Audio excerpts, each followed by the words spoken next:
Hello friends, स्वागत है आपका मेरे चैनल टेक्निकल नॉलेज 100% ट्रू में। दोस्तों, अगर आपके पास एसर एस्पायर 7 का लैपटॉप है और आप भी क्रिएटिव ऐप को ओपन करके इसमें कुछ छेड़छाड़ किए हैं, उसके वजह से फ्रेंड्स आपका ऑडियो ब्लूटूथ स्पीकर में नहीं जा रहा है, तो उसका सॉल्यूशन मैं इस वीडियो में आपको बताऊंगा।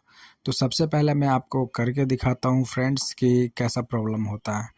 तो चलिए मैं एक सॉन्ग प्ले करता हूँ।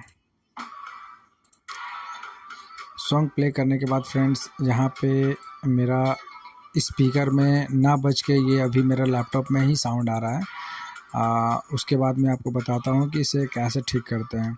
अगर आप किसी भी ऑप्शन पे क्लिक करेंगे यहाँ पे फ्रेंड्स, तो आपका साउंड लैपटॉप में ही रहेगा HTS20R, जो कि मेरा सोनी का साउंड बार है। तो अभी मेरा फ्रेंड्स यहाँ साउंड नहीं जा रहा है और ये साउंड मेरे लैपटॉप में ही प्ले हो रहा है।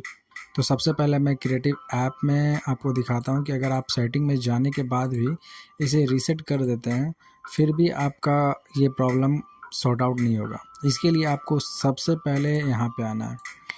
आप वीडियो पे बने रहें फ्रेंड्स, वीडियो एकदम लास्ट तक देखें, तभी आपको समझ में आएगा। वीडियो ज़्यादा लंबा नहीं करूँगा मैं, इसलिए वीडियो पे बने रहें। तो सबसे पहले आपको यहाँ पे क्लिक करना है साउंड पे। क्लिक करने के बाद ऐसा इंटरफेस आएगा। तो आपको यहाँ पे क्लिक ना करके फ्रेंड्स आपको यहाँ पे क्लिक करना है। यहाँ पे देख सकते हैं दो ऑप्शंस दिख रहा है, सेलेक्टेड साउंड आउटपुट। यहाँ पे क्लिक करने के बाद यहाँ पे अगर आपका साउंड लैपटॉप में आ रहा है और आप चाहते हैं कि इसे ब्लूटूथ स्पीकर में कनेक्ट करना, तो यहाँ पे आप सिंपली इसे क्लिक कर दें। क्लिक करने के बाद आपका साउंड ऑटोमेटिकली साउंड बार में चला जाएगा, या फिर आप जो भी ब्लूटूथ से डिवाइस कनेक्ट करके रखें उसमें चला जाएगा फ्रेंड्स। तो वीडियो बस इतना ही था। वीडियो आपको ज़रा सा भी अच्छा लगा तो इसे like, comment, share and subscribe जरूर कर दें।